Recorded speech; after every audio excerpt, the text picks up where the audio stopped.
Los primeros jardines de estilo árabe comenzaron a surgir en la cuenca mediterránea y en el Oriente Próximo. Como era un territorio muy extenso, los cultivos han tenido que adaptarse a los diferentes tipos de climas. Su forma es cuadrada, con un trazado a dos ejes. El eje vertical dota al espacio de una simbología relacionada con el cielo. Aunque la forma ideal del jardín musulmán es el riad, de forma rectangular, en su eje se encuentra una fuente con surtidores. Los árabes se inspiraron del Corán para crear su estructura. Los llamaba Hana. Estaba asociado al agua como elemento sagrado y fuente de vida.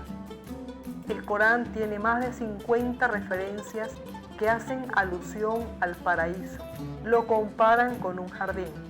Por él corre un río que da frescor. Los árboles producen deliciosas frutas.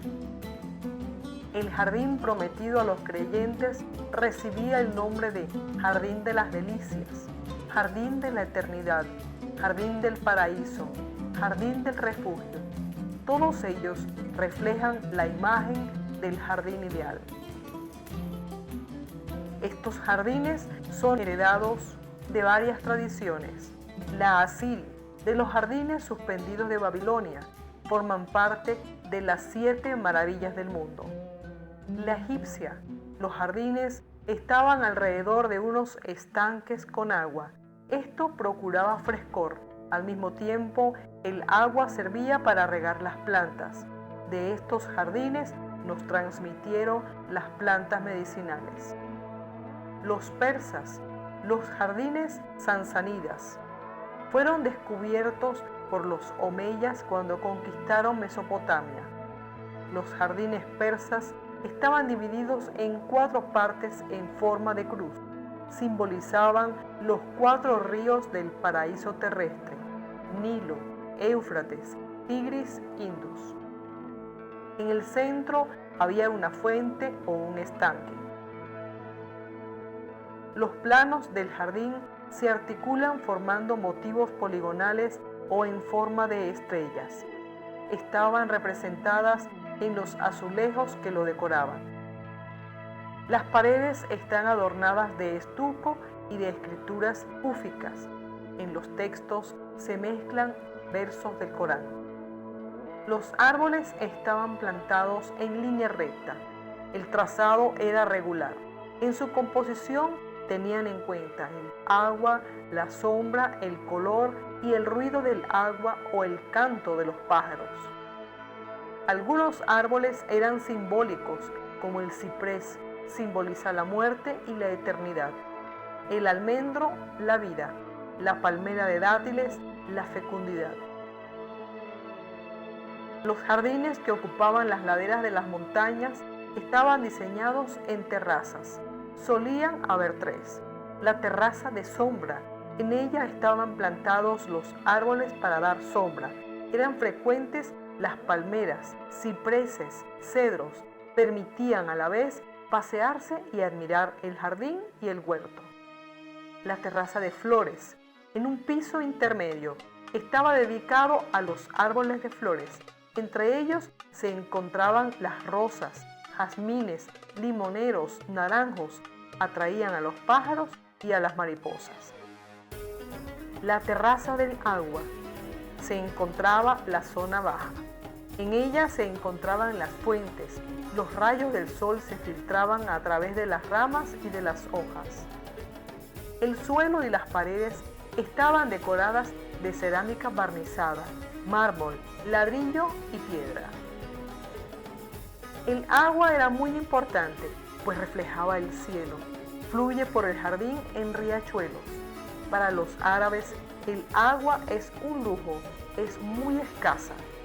Los árabes consiguieron almacenar el agua de la lluvia en cisternas y aljibes para luego distribuirla de forma eficaz en el jardín y el huerto.